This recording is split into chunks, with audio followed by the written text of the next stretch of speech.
In this episode, we learn how to identify if our stories are broken and some ways we can fix them in your D&D game. Make sure to like, follow, and subscribe whether you're on Apple Podcasts, Spotify, or YouTube. And share this episode with a friend if you'd be so kind. My name is GM Smudge, and welcome to the Smudgecast.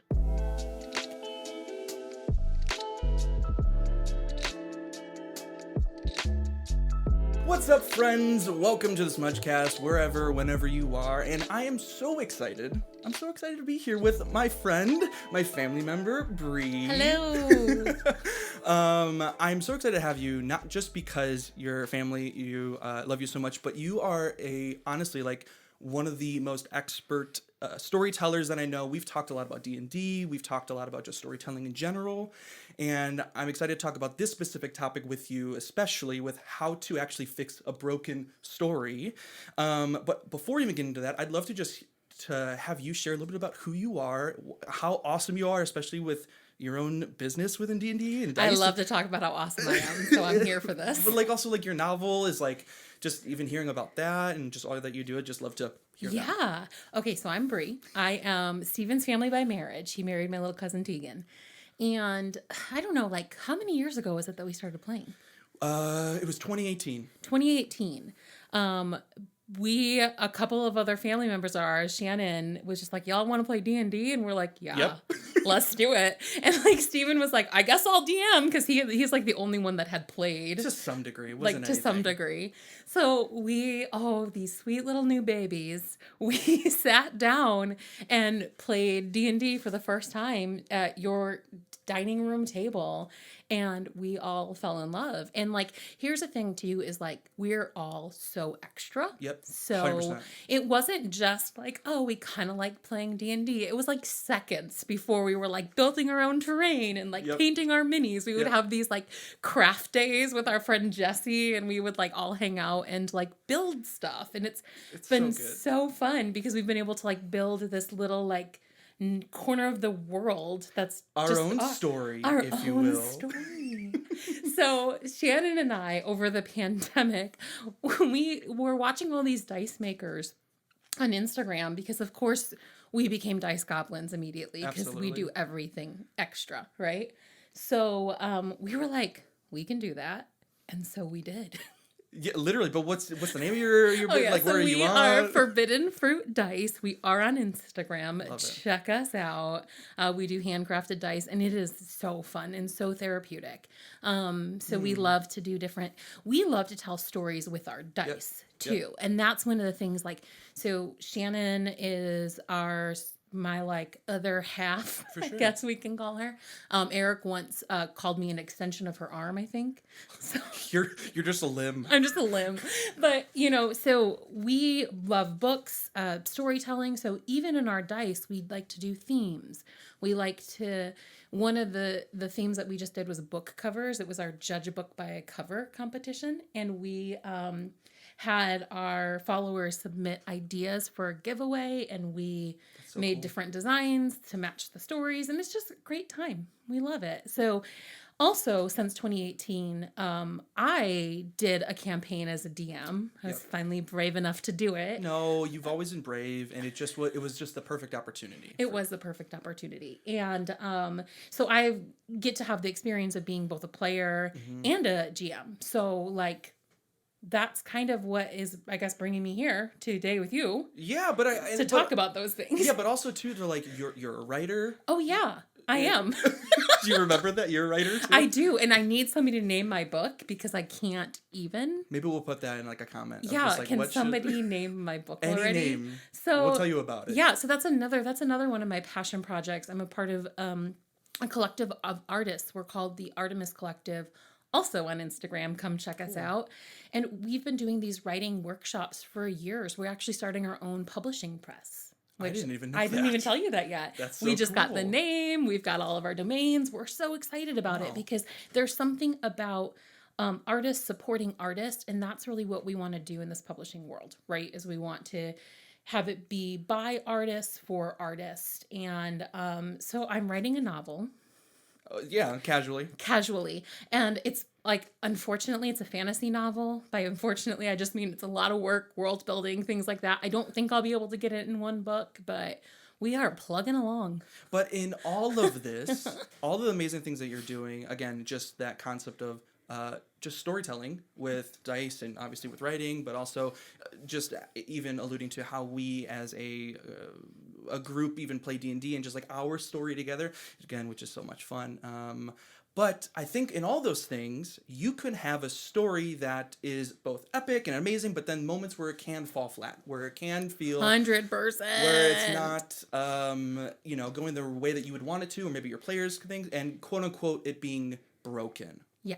So even in that, I'm curious, what does it mean to have a broken story in your head, and like how does that kind of play with D&D, and just what does that look like? Right. I mean, in the writing world, we would probably call it writing block, right? Oh, okay. But I think in D&D, it's really when we feel stuck, right? Like with, as a GM, as a storyteller, providing this opportunity for your players, I think you want to be able to have the story move along at a pace that is, desirable. Yep. We want our story to be able to, reach both what we want it to be, but we also want it to be a good time for our players. So if it seems like our players aren't super engaged or bored or sort of just derailing things, it can feel broken, I think, at times. And so figuring out ways to get yourself back on track, I guess, if the story has gone off the rails, was kind of what my thoughts are on No, what that a makes broken story would be. That makes perfect sense, and again, language that you would know better than I would, of just like plot holes, or I don't know, broken characters. Is that a word that you would Yeah, use? I mean, we can. I don't know. I don't write those types of stories, so I didn't know what the lingo is specific for that. But definitely seeing a broken story of like either plot holes or just a lack of movement, Right. or understanding of what the plot even is in your D&D game. And again, I think we've alluded to this before, that there are different types of D&D games. You can play a combat specific, or more role play-y, or I don't know, more explorative.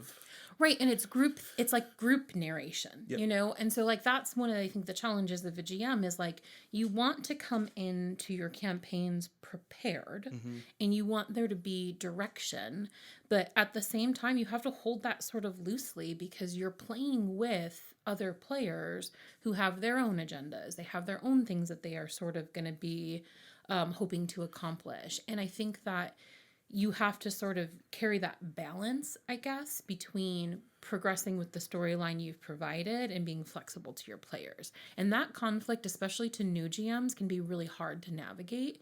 It can be like it can maybe be perceived as like conflict sometimes, or tension, which that's not what we want. We want to have like fun. Yeah, and but I think, and I wish I would have, again, you wish, you should have, would have, but I wish I knew this when I first started as a GM, of like how to identify if like my story is kind of broken, of like, are my stakes raising? Like, is there more, like, is it getting more intense over the course of the 1 to 100 sessions that we're playing? Do I have a centralized conflict in and of itself? Totally. And especially if you're starting off at level 1, like that can be super challenging because we have a long time to play this game out and all of the ideas are kind of flooding at that beginning and you're super excited. And so you might be throwing up all these big stops and then like you burn out because you can't keep up with the intensity of the idea before, or like building at a good momentum, leveling up. All of these things play into the evolution of the story. And you definitely do. The hope is to get up to that big baddie, right? To get up to the big tension. The stakes are high. And you've got to pace yourself throughout a campaign, especially because most campaigns are upwards of a year. So we have to spread that out over time. And that can be a little bit daunting too. Have you ever experienced inside, whether, again, as a player and a GM, which is awesome that you're both, where you felt either as your character, where you were kind of living in somewhat of a broken story in the moment, or as a GM in like your own story, it felt broken at times? Like, what did that look like for you if you've had those moments? I think for me, it was more I wasn't having fun. Okay. Was the thing that I noticed. Like when the story seemed to be evolving, I don't like, okay, as a GM and as a player, I don't love battles. I know. Don't get mad at me, people of the internet. Triggered. I just like, they're fine. Sure. I just really like the story development, the character arc, the role playing piece of it. So like I'm always trying to like have flavor in how I battle. Yeah. Because I get bored, you know? Hiya. Hiya. You know, and so like I think like Pip was one of the characters, like, one of the things that in what was that, campaign 3? Campaign 3. My character Pip was a 9-year-old. And she was like this Verdan druid, and she was wild. And she just like liked to eat really gross things, and like just was funny.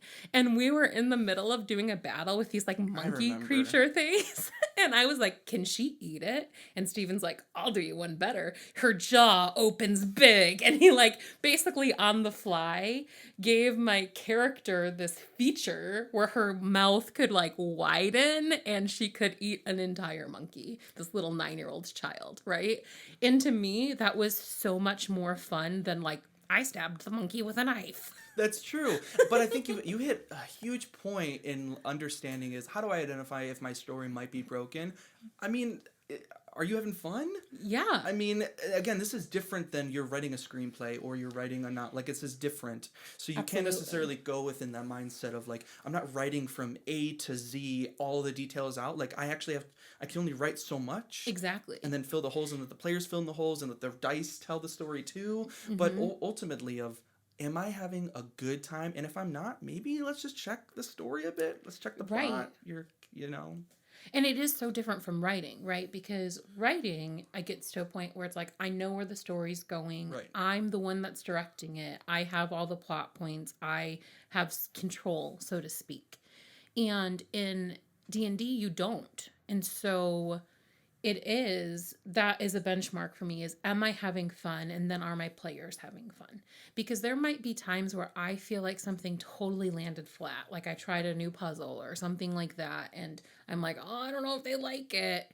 But then we finish the session and they're talking about it. They're like, oh, we loved that. And I'm like, phew, like it landed. But I think, am I having fun? Am my players having fun? And is there movement? Is the story developing? That's so good. Is the other piece of it. Yep. Because if it feels like I'm coming to each session being like, okay, well, what do we do today? Or I don't know where we're going to go with this. Then that gives us like pressure, I guess, that you don't want to have to experience because again, fun is what this is supposed to be. Yeah, it's not real. I don't want to be like, you want to feel the stress of in the story, but not be stressed. Right. Especially because like it's the time in the week that I cherish the most. I get together 100%. with my friends. We have cake and pie. Pie a cake. Pie a cake. And, we are doing life together in the process of this. And so my job is stressful enough as it is. Yep. Life is hard enough as it is. I don't want D&D to be a stressor at any point. That makes perfect sense. And if you're someone that's listening and you feel that maybe your story is a little bit wonky at times, or you're experiencing some, as a player, you're feeling like your story that you're in is, again, just, it feels broken. We have some ideas on how we can actually fix some of those broken stories and help you set up your success for your story. And number one of this, though, because I want to dive in, because you have such great thoughts, even as simple as how do we identify what we're trying to say within our story. And something that we've even talked even earlier before was just like giving yourself options. Mm-hmm. And can you just unravel that a little bit? Yeah. So I think giving yourself options as a GM is so much different than it is like as a writer, right? Because your primary work, or at least for me, the bulk of my work for a campaign happens at the beginning of it. So for instance, the campaign that I did, I wanted to choose something that that already had a lot of options for me. So I did a homebrew campaign. And in the homebrew campaign, we started off as members of a circus. And then they ended up teleporting into this Wonderland type world, right? It was called Cressa. And what I did was I created a map, and in that map, I had two different things. I had my overarching storyline. So like I kind of knew what the objective was. Like I kind of knew what the big baddie was going to be. All ahead I of knew time. all ahead of time. So smart. And then I just had So plot smart. points is what I did. There's a couple of things, some plot points. So I created a roster. These are on good side. These are on the bad Oh, side. cool. Was what I did. So I used all story characters, like fantasy, like fairy tales. So like I had Snow White and the Seven Dwarfs. I had, Elsa and Anna. I had Jack Frost. I had Ursula, and all of these things that were already created for me. And then I just decided whose team they were on. Rumpelstiltskin was my big baddie, and Merlin was the person who was the good person, right? And so Team Merlin, Team Rumple is how I figured that out. Then I gave them each a land that they were a part of. So my map of the world had like good territories, bad territories, good territories, bad territories. And then what that did is it didn't matter where they went in that world. I knew ahead of time what information I wanted them to find when they were in, the Elsa's world. I knew what information I wanted them to find when they were under the sea and that sort of thing.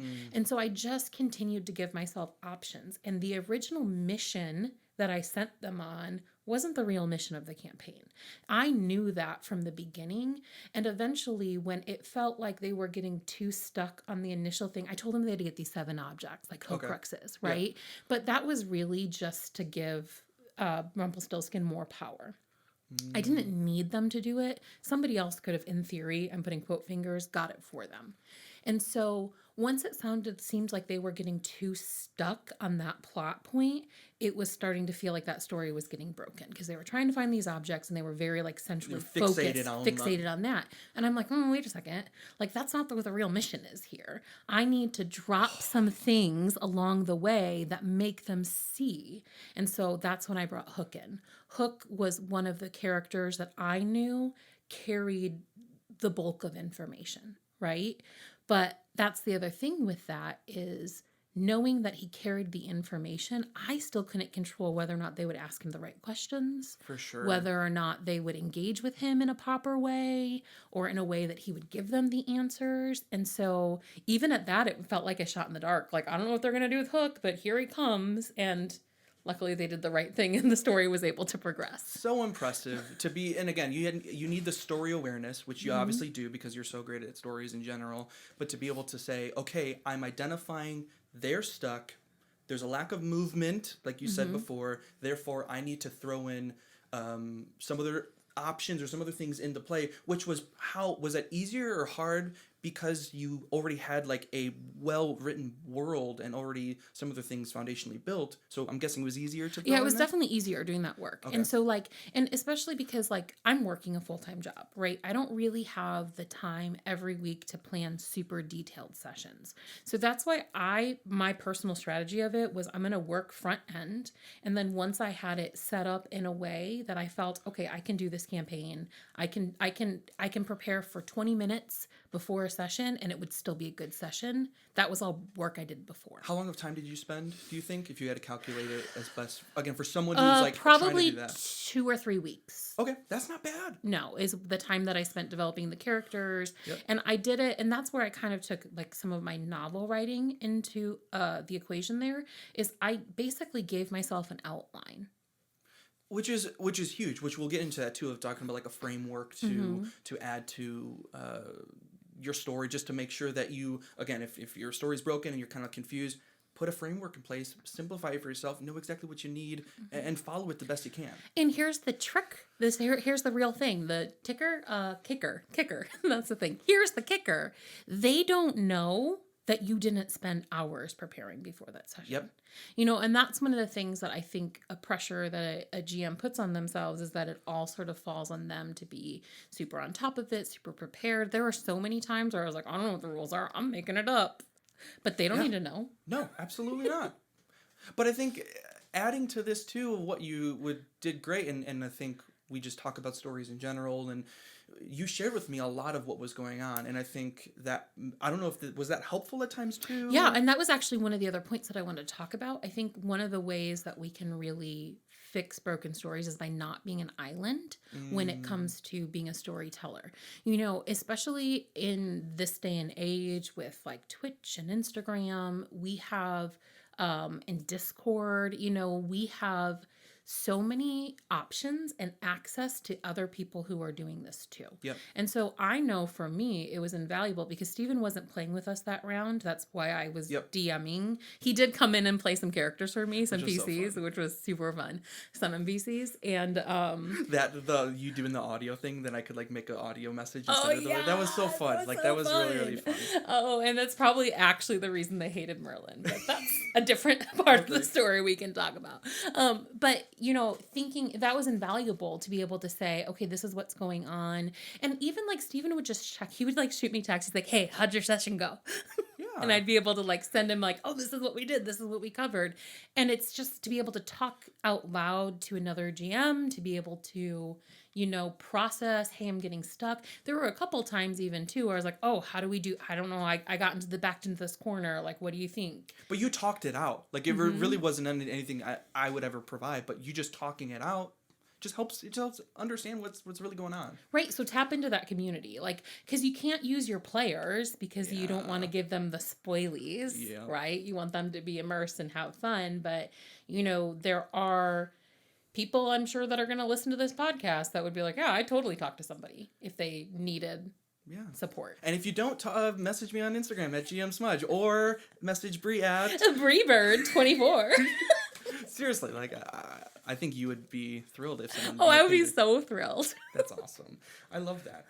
So then, another thought with all of this on how do you fix a broken story too is identifying the pieces that fit and that don't fit, which is kind of what we've alluded to already with, you know, being able to just be story aware and understand which, you know, what are the main issues that are happening. But I think the things for me that I've noticed with the things that are broken a bit too are you putting so many of these subplots into this main story that then actually don't connect to the overall main plot.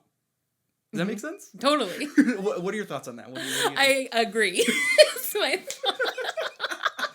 Because then they don't actually, like, I think they can be fun. Like, when people do, like, these, like, random encounter tables that, like, then throw you, like, this random quest.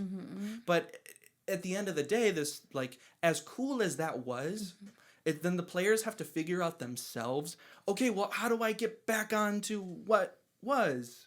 Right. And justify what just happened, or even care about then what was happening before. Maybe they want to change it up. And now your story is, like... you started off over here telling one thing and then you ended off in some other world completely. Potentially literally in your story.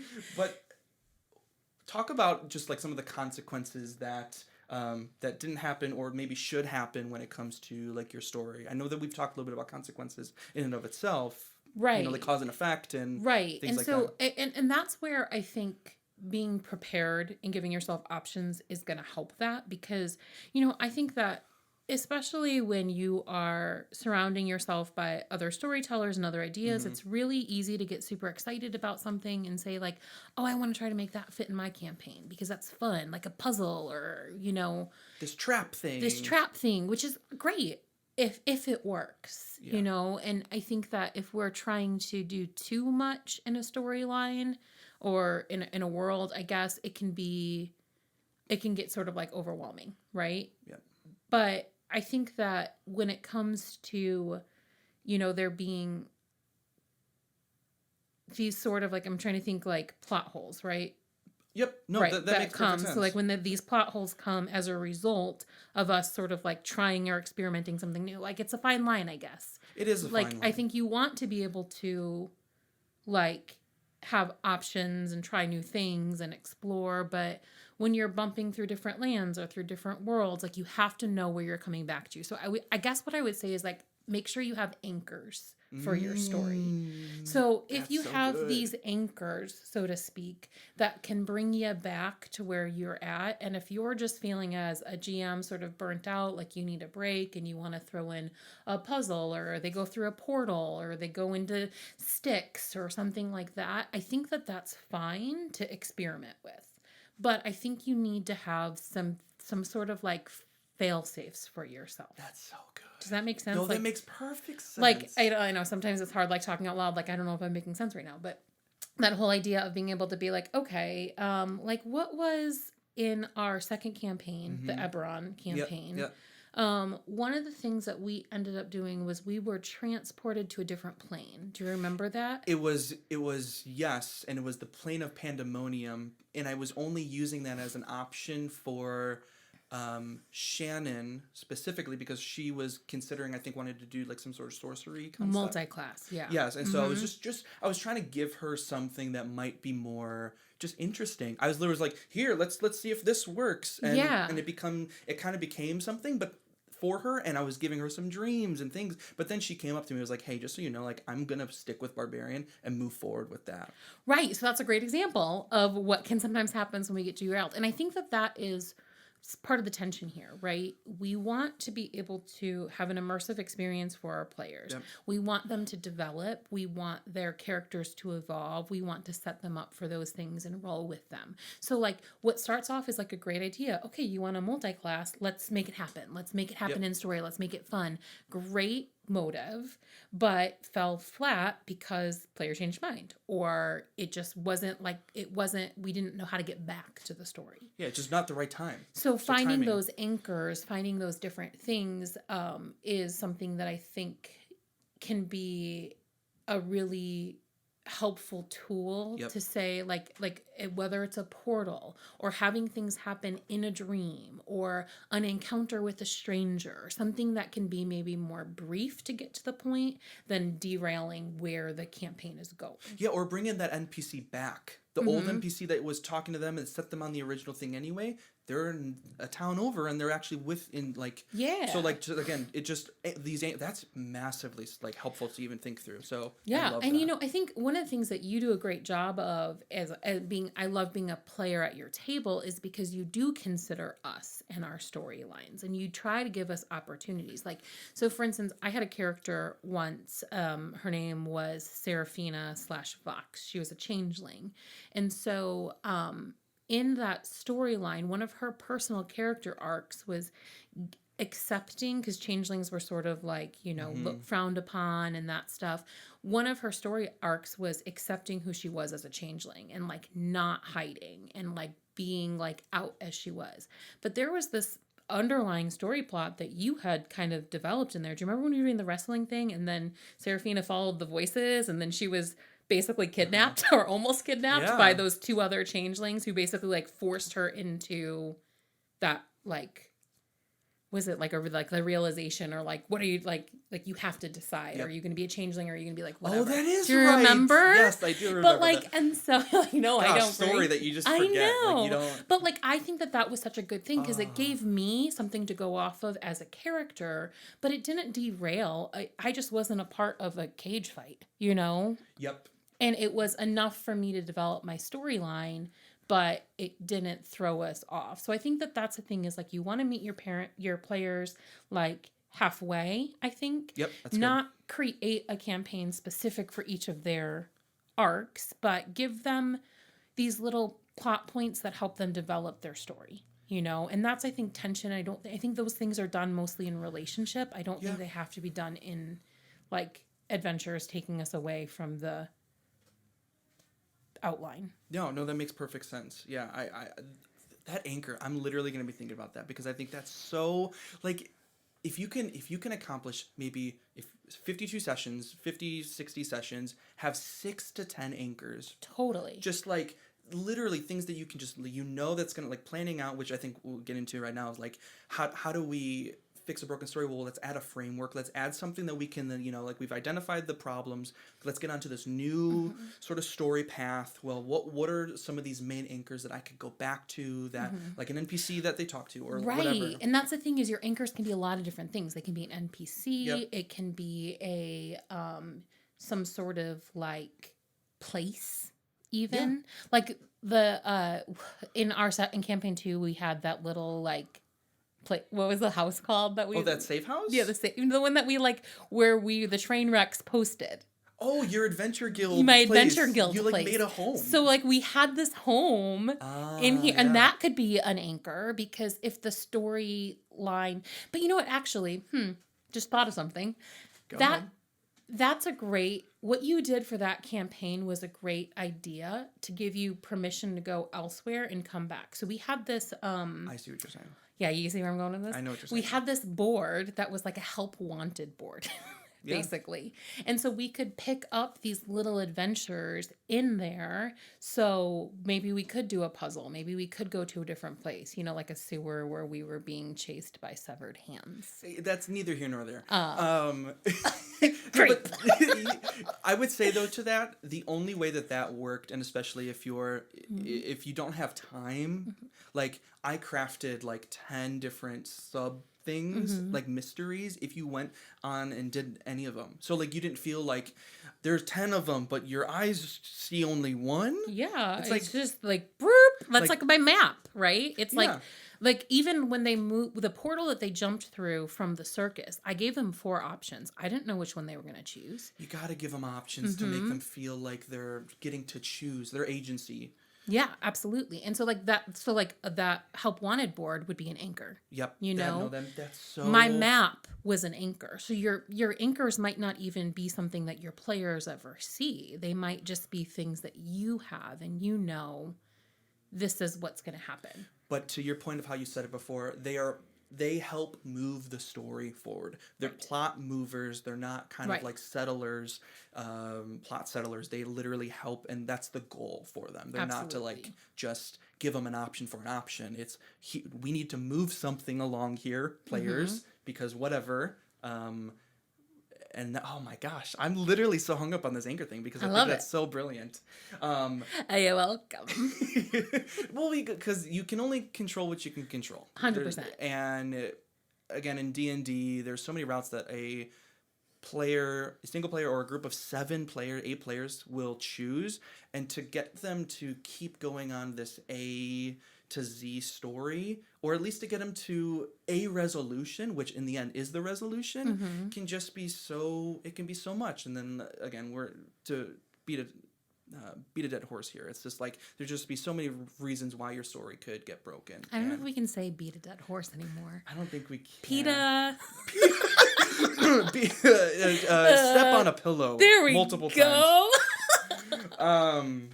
So if you're in the middle of your story and you're feeling like I don't know what to do, think of some of these story anchors. Think of some ways that you can bring back some of these locations, places, people, items, whatever that could help bring you back into your story. I Totally. think that's so brilliant. What about character arcs?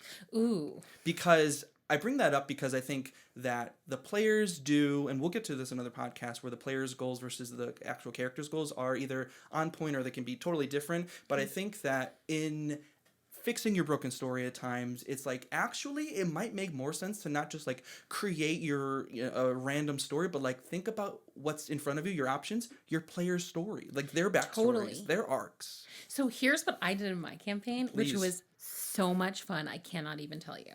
So I had these different story world building plots, right? Like there's anchors? These anchors. Hashtag anchors? Hashtag anchors. So what I did for my players is that my players didn't know it, but they were originally from the world that they were at. Okay. So even though they had all of their individual backstories, those were the backstories that brought them to the circus. They weren't necessarily the backstories. And I told them 2 things. I was like, I want you to have a point in your life where you don't have memories. Like that was one of the things that cool. I gave them as like part of their backstory. So like most of the time they were like kids. When did you come to the circus? Like that kind of stuff. Because in my world building, I knew who all their family members were. That was something that I had known that they didn't know. So like Shannon's character was a tiefling and her mother was Maleficent. And Ozzel, who was our friend Lauren's character, who was amazing, first of all, she rolled around on roller skates and she had a big ex named Peaches. Her parents were Grumpy of the Seven Dwarfs, who was a dwarf, and Snow White, who was a giant, because she had the spell reduce and enlarge. Oh, And so, cool. like, I had that fun little thing. So, like, I knew the worlds that they were all a part of. Trevor's character, Tepin, was actually Jafar. And so he ended up having this really big playing arc in the story, but he didn't have his memories. So like the character arc was so fun because it was so fun for them because they were discovering where they were from, and it was so cool watching them like put those pieces together. And so that was a way that I was able to help them develop as characters without having to do four separate storylines to help them evolve, you know? Also putting them in situations that forced them to sort of bond. You Yep. know, Trevor's character, Tepin, he was a monk and he was sort of a loner. He was sort of a little bit like reclusive. And so I had to put them in situations where they would be forced to sort of band together and accept him in and trust each other. And I think that those are great ways to build character story arc without having to be so specific, right? We can put them in situations that they discover about themselves or about each other, and that helps them sort of bond naturally. And I think that that can really help them develop their So characters. what if though you're a GM and your party doesn't really do backstory stuff, and you're struggling to figure out these anchors and stuff, and you don't have character backstories to like rely On. you know, or to like add in and be like, oh, maybe I could use so and so's character to then help move the storyline. What are some other ways that we can help our broken stories? Well, one of the things that you do that I think is really helpful for that is you will. So sometimes, Stephen, I can address it as Stephen. I'm talking to you in this room right Yeah, now, but we're I'm also like, talking I don't to know you who's people. this. It's you. So one of the things that Stephen does is he will sometimes stop the story and he'll ask us, like, what is Sif thinking right now? Like what is Vox thinking right now? What's going on inside of her head? And that would force us to sort of be like, well, she's feeling this way and this and the other, and then that gives you information. That's literally all it was. I know, and it was brilliant. You know? So I think that that's one of the things that you can do. And the other thing is if you don't have backstories to like go off of, which is kind of like my campaign, they really didn't have backstories that were pertinent to this world. You know, I think as the GM, you can build some things to give them that. Give them Easter That's eggs. so fair. That's actually really fair. Easter eggs. Like dreams or That's people fair. they encounter, things like that might be a helpful way if you feel that that would help your players buy in, you know? No, that makes perfect sense. Yeah, I guess that does make sense about like just asking like how, what are you thinking? How are you feeling? Because it just gives you good information to see if you can then. Well, and another play one off of the things that you've done this and Shannon's done this is like outside of game, you'll send us texts and or like Shannon, like what's your biggest fear, right? Yeah. Shannon just sent us that text not that long ago.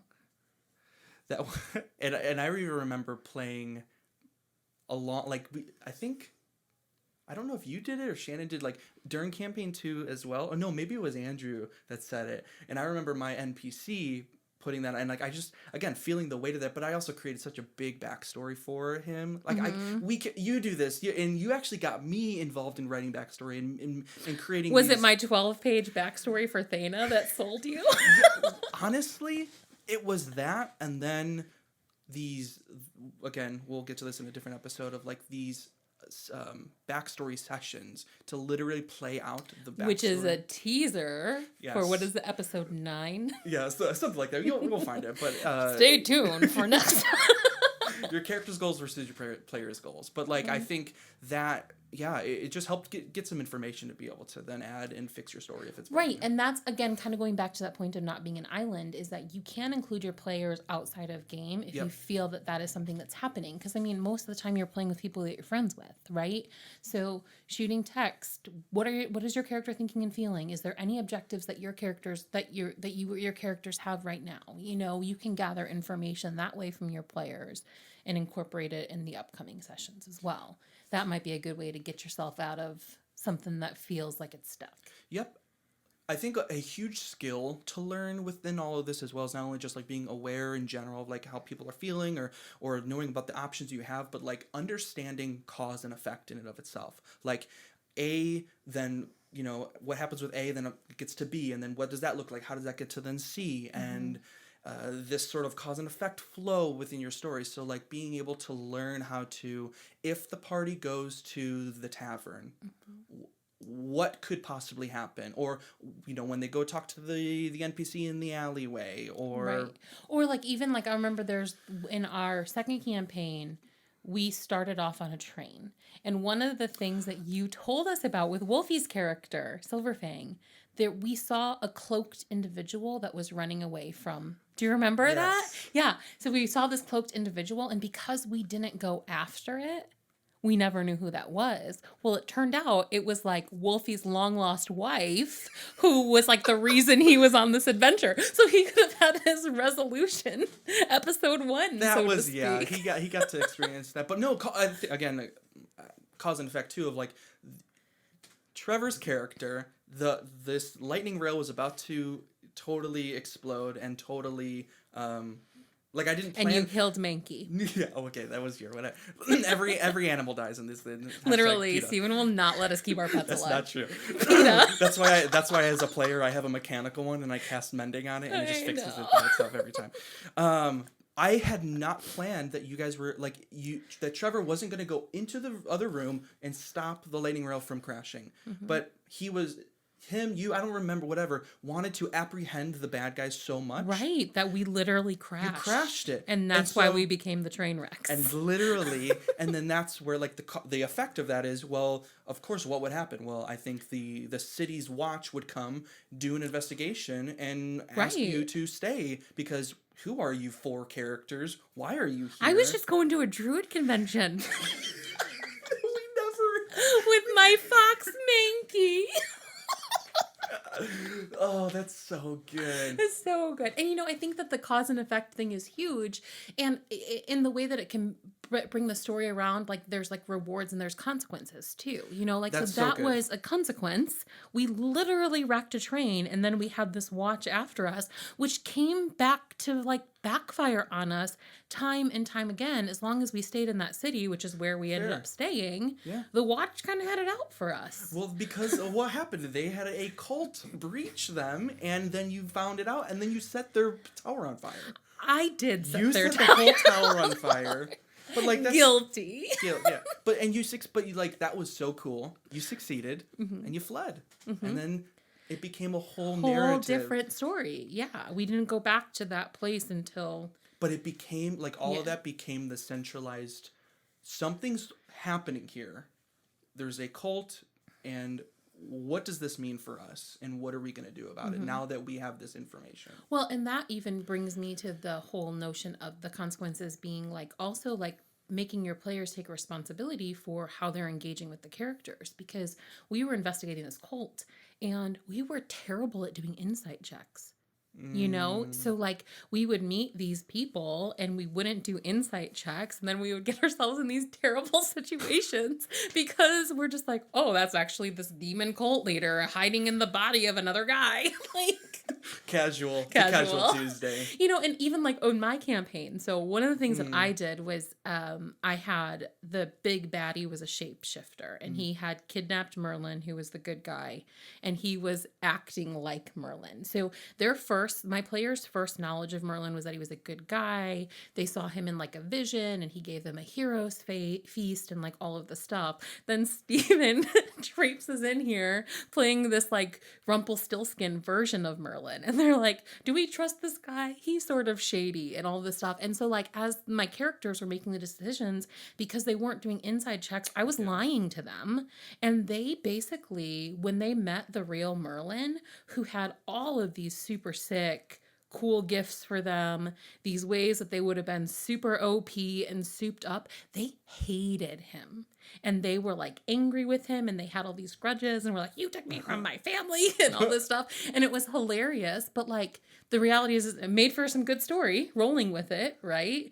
But also my players missed out on some pretty cool stuff as a Yeah. result of that. But I think that that is a way that we can encourage our players to like engage, is that if they're not paying attention, if they're not doing insight checks, if they're not Asking looking around the questions. corner, asking questions, we don't just have to give them everything on a silver platter, because Totally. not every broken story is the GM's fault. Ooh.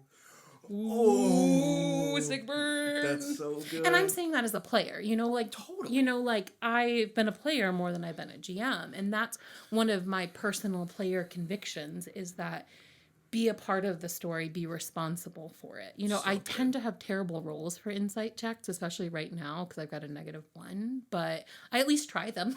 You at least try. You ask good questions. You spark the conversation with the NPCs or whatever, and you and then for my character, because again I'm playing as a player in this with you right now. I love it. Which again is really eye opening. It really is like, how I'm taking responsibility for 100%. the things that I do or do not do, and I can't be like crying a river about like the consequence. Yeah, because and again, it's no at the end of the day, it's no one's like fault. I rolled a 2. Right. Like I don't know what to do.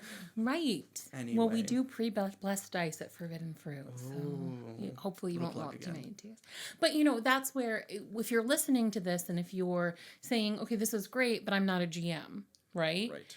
One of the things that I think is important to realize is that you might not be a GM, but you are a player in this campaign, and so it's just as much your story as it is the GM's. So like, paying attention, knowing, which we'll talk about this in the upcoming podcast, like knowing your backstory, knowing how your character would respond, being flexible, doing insight checks, like engaging with the content. We're in a situation right now in our current campaign where like right now, Stephen and our characters are outside of the trap because we kind of thought it was a trap, right?